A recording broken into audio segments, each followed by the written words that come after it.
Chers amis, chers fidèles, bonjour. Aujourd'hui, lundi de la 7e semaine de Pâques. Et oui, le temps pascal est bientôt terminé. Sniff.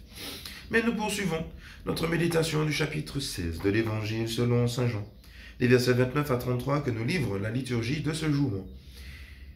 Les disciples disent à Jésus, « Voici que tu parles ouvertement et non plus en image. Maintenant, nous savons que tu sais toutes choses et tu n'as pas besoin qu'on t'interroge. Voilà pourquoi nous croyons que tu es sorti de Dieu. » Comme si le truc est plus clair aujourd'hui. Pourtant, ça fait 3 ans qu'ils suivent Jésus, qu'ils voient Jésus réaliser beaucoup de signes, dire beaucoup de choses. Mais comme si, avec le discours d'adieu, au soir de la Passion, voilà, il y a une lumière nouvelle, il n'y a plus de parabole, il n'y a plus de feutre. Non, tout est clair, tout est limpide, ce qui leur permet de poser un nouvel acte de foi. Oui, Seigneur, nous croyons que tu es sorti de Dieu. Ça leur est déjà arrivé avant. On se souvient de Pierre. Voilà, après le discours sur le pain de vie, Seigneur, à qui irions-nous? Tu as les paroles de la vie éternelle. Nous croyons que tu es le Fils de Dieu. Voilà. Mais aujourd'hui, il y a quelque chose de nouveau. Ce qui peut parfois nous arriver aussi. Voilà, on a peut-être déjà dit à Jésus, voilà, je crois en toi, Seigneur, je t'aime. Mais après un événement, voilà, Seigneur, oui, là, le truc est plus fort, je crois en toi, Seigneur, vraiment, un certain zèle nous anime. Et c'est une belle chose. Mais le Seigneur répond, maintenant vous croyez. Voici que l'heure vient, et déjà elle est venue, où vous serez dispersés chacun de son côté, et vous me laisserez seul. Mais je ne suis pas seul, puisque le Père est avec moi.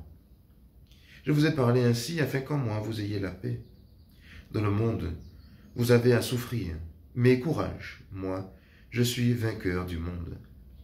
Des paroles à la fois terribles et en même temps rassurantes.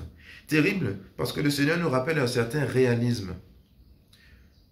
C'est arrivé aux disciples, et cela nous est certainement déjà arrivé, d'être remplis d'un zèle, d'être remplis d'envie, et pourtant d'être confrontés à différentes attaques, différents combats, qui nous font presque oublier qu'on a dit tout ça de belles choses à Jésus.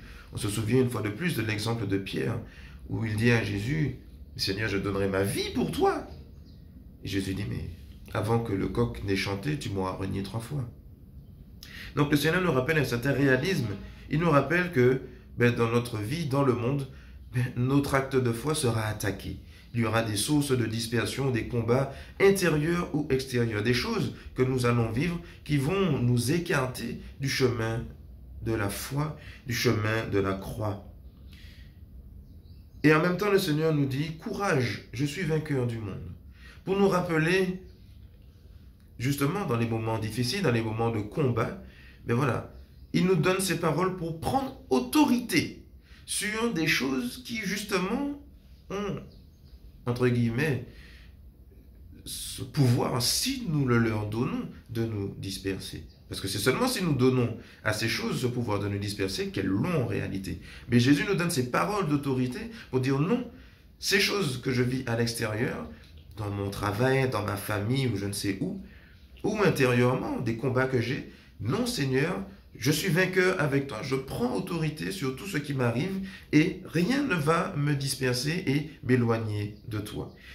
Ce sont des paroles très fortes parce que je suis associé à la croix de Jésus. Je suis vainqueur avec Jésus par mon baptême. Je suis prêtre, prophète et roi. Je ne suis pas n'importe qui, je suis enfant de Dieu. Je suis fils dans le Fils ou fille dans le Fils.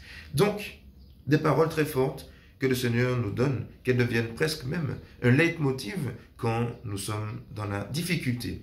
Courage, nous aussi, nous sommes vainqueurs du monde par la croix et la résurrection de Jésus. Bonne méditation à tous et bonne montée vers la Pentecôte.